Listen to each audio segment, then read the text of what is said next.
Thank you, Deputy Speaker, and I'm very pleased to speak on this, and I congratulate the member for Bass for bringing this private member's bill forward. I also acknowledge the passion that the member for Lawler has for education in this place.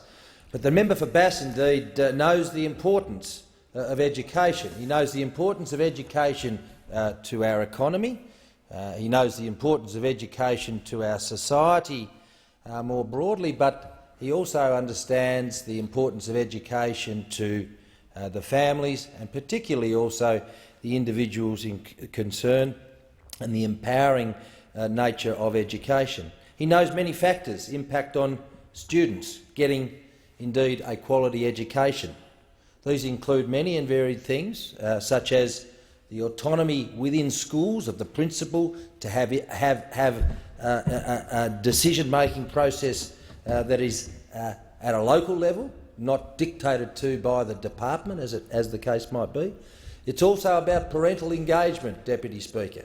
It's about having parents that are actively involved in the way that the school is run, and this has been demonstrated to be an important component. We've talked a little bit about the curriculum and indeed the review that was conducted, and the work that's been done in that space is important.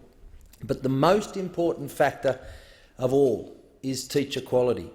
And I think all of us instinctively know this, but also, Deputy Speaker, the data supports it. High-quality teacher education is a feature of the top-performing systems globally.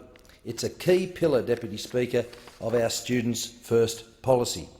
We all can speak from personal experience. I think of the teachers that, in my life, that I still remember the points that they made. I think of Ted Roberts, I think of Caroline Sangston, I think of Fran Morris, I think of Chris Peat.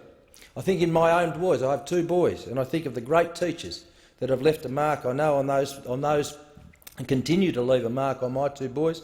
I think of Selwyn Church, I think of Mark Webster, I think of Robin Russell, Nick Clements, John Bardenhagen, Scott Watson and Helen Swiggs.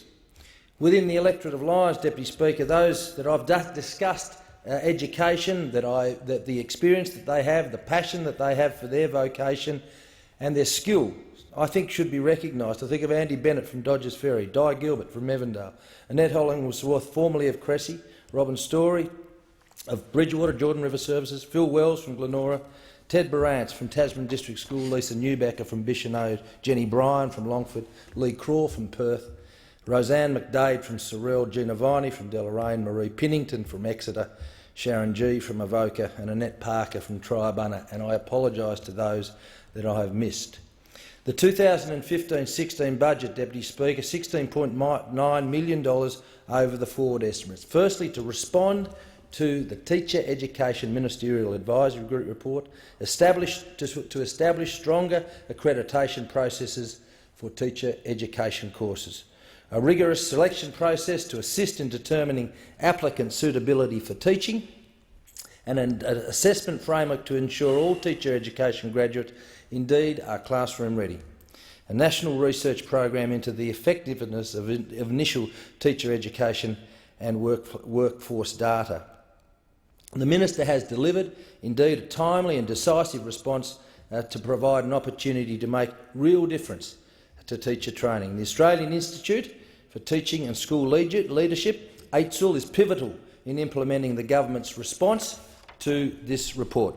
The AITSL board profile is indeed shifted from a representative structure to an expert-based board. 7 members have extensive classroom teaching experience and 2 are currently still working in schools. It's a positive move by Minister Pyne, delivering the right mix of academic and practical skills needed in the classroom. Lessons and outcomes from the advisory group report action now. Classroom-ready teachers and subsequent government response is targeted at the identified need to ensure all initial teacher education programs and providers must strengthen quality standards to better equip new teachers for a role as important as any in our communities, indeed the education of our children. The schools in Tasmania, Deputy Speaker, are going from high schools from Year 10 to Year 12. They will have the tools. We need the tools to support the teachers as Year 12 becomes the norm rather than the exception.